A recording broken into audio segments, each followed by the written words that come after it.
Halo guys, welcome back again to my channel. Bersama saya Hanson di sini, dan seperti biasanya setiap harinya saya akan buatkan video seputar cryptocurrency. So bagi teman-teman yang tertarik seputar cryptocurrency, boleh aja langsung bantu saya like dan juga subscribe.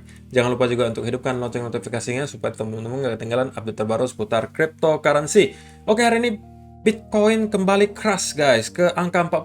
What happened? Banyak sekali udah komentar-komentar masuk, kok mana videonya, kok telat, kok nggak ada video dan lain sebagainya. Nah, tadi saya mantau dulu kondisinya guys, saya nontonin dulu supaya saya punya gambarannya. Oke, jadi langsung kita mulai aja video hari ini.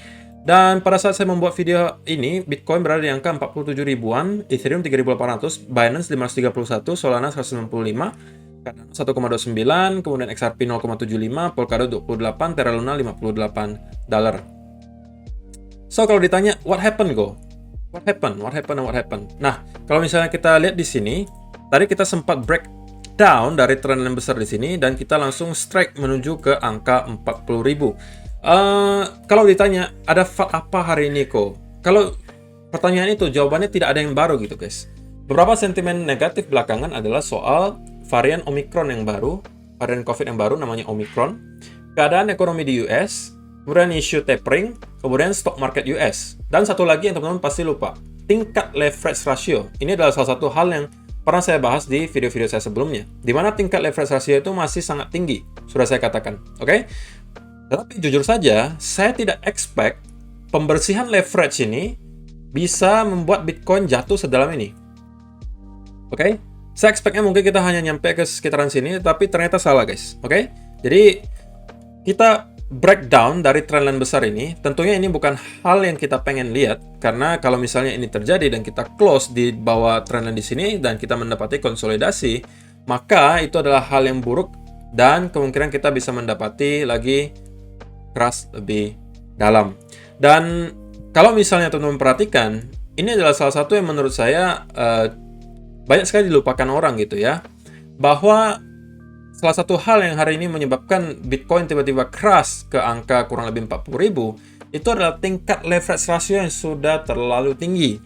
Oke, ini adalah mungkin chart yang udah pernah kalian lihat juga sebelumnya, tetapi menariknya kalau teman-teman perhatikan, kemarin ketika Bitcoin terus-menerus terkoreksi dari angka 69.000 hingga ke kurang lebih 53.000, kita mendapati tingkat leverage ratio itu bukan menurun, malah meninggi alias meningkat dan nyampe ke angka kurang lebih 0,2an.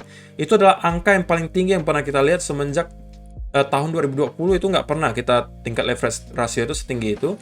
Dan saya suspect kali ini adalah percobaan untuk membersihkan semua leverage yang ada gitu guys. Kalau misalnya kalian perhatikan, tingkat leverage itu udah mulai start meningkat ketika kita mendapati rally di angka 40.000 di sini, nyampe ke 69, itu terus-menerus meningkat.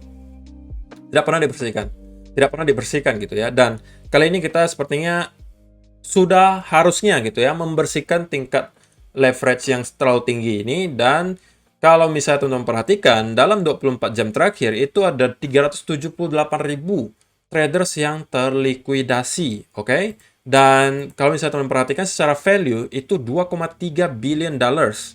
2,3 billion dollars yang ke-liquid, dan 83%-nya adalah orang yang long. Jadi kalau misalnya kita lihat secara negatifnya ya, ini ada negatif, ada positifnya guys. Negatifnya pertama, kita sudah mampu breakdown dari trendline di sini, alias kita sepertinya break structure atau trendline bearish bullish di sini. Oke. Kedua, kita mendapati lagi sebuah momentum yang sangat deras dalam bentuk momentum bearish. Dan ini kita nggak pengen lihat, dan ini negatif gitu ya guys ya. Tetapi positifnya adalah kita harusnya sekarang sudah membersihkan orang-orang yang memakai leverage. Seperti yang teman-teman tahu, akan sulit bagi Bitcoin untuk naik apabila tingkat leverage itu masih sangat amat tinggi. Kenapa bisa seperti itu guys? Seperti yang sudah saya sampaikan, kalau misalnya tingkat leverage-nya tinggi, oke, kemudian Bitcoin naik dari sana, maka yang rugi itu siapa? Exchange guys. Exchange yang bakal rugi. Pemain-pemain besar.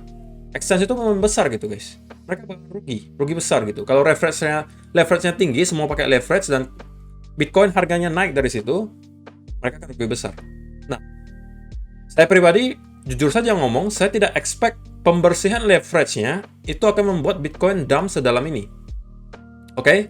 Dan itu juga tadi membuat saya sedikit agak shock gitu ya, shock gitu. Jadi cuman kalau misalnya teman-teman ada nonton video saya kemarin, saya juga sudah mengatakan gitu ya guys ya, bahwa selama kita belum mampu break dari structure bearish-nya, kita masih harus skeptis gitu guys. Karena kita masih dalam structure bearish, di mana kita membuat lower low, lower high, lower low, lower high, lower low, lower high, lower low. Dan kemarin kita belum sempat break out dari lower high sebelumnya, maka saya bilang ini adalah kemungkinan masih bisa jadi sebuah lower high dan kita akan mendapati koreksi lebih dalam. Dan saya mengatakan next supportnya berada di sekitaran angka 50.000 sampai 52.000. Sekaligus di sini adalah area trendline ya. Dan kita mendapatkan sedikit bounce di sana, namun ternyata tidak mampu menahan dan kita langsung breakdown dan mendapati ada crash sampai ke angka 40.000. So, kalau pertanyaannya sekarang, what's next kok? Apa yang akan terjadi selanjutnya? Nah, kalau misalnya ditanya seperti itu, maka jawaban saya pertama adalah saya tidak akan gegabah dalam mengambil kesimpulan apapun sekarang, gitu ya. Karena pertama, kita mendapati ada momentum bearish yang sangat amat kuat.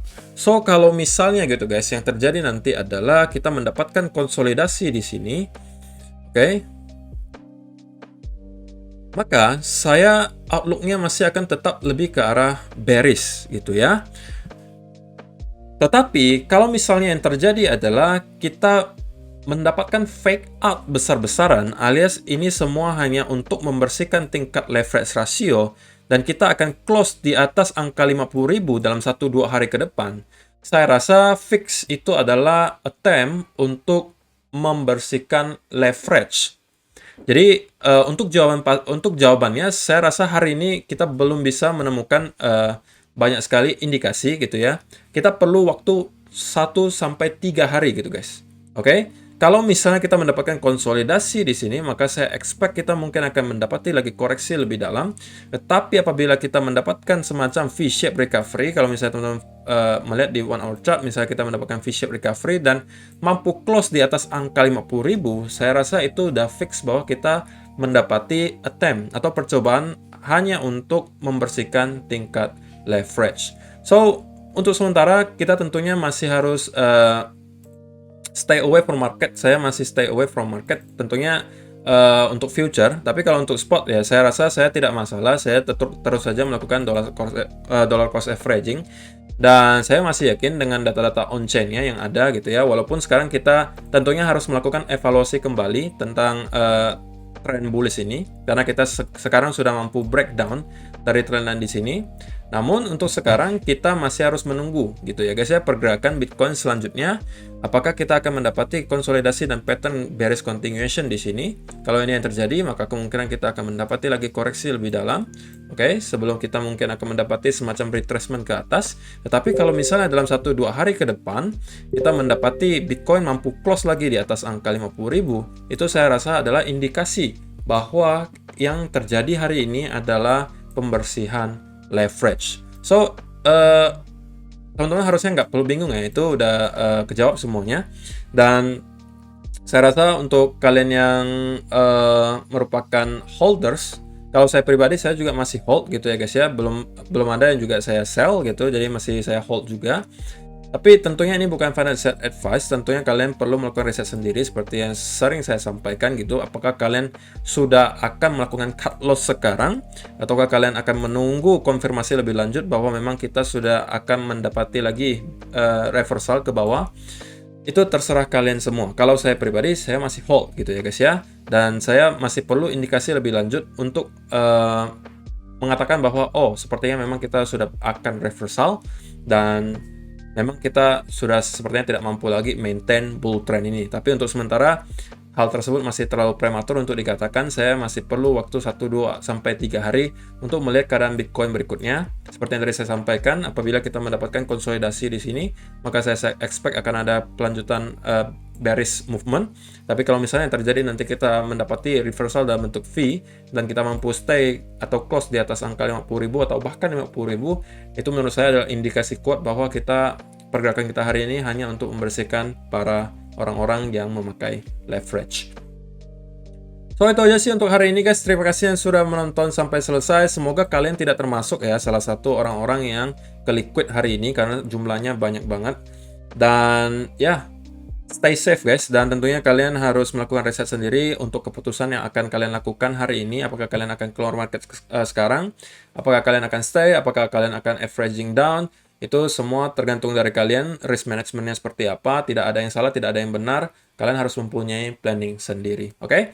Itu aja untuk hari ini guys. Terima kasih yang sudah menonton sampai selesai. Semoga bermanfaat video hari ini, dan kita akan bertemu lagi di video yang berikutnya. Bye-bye.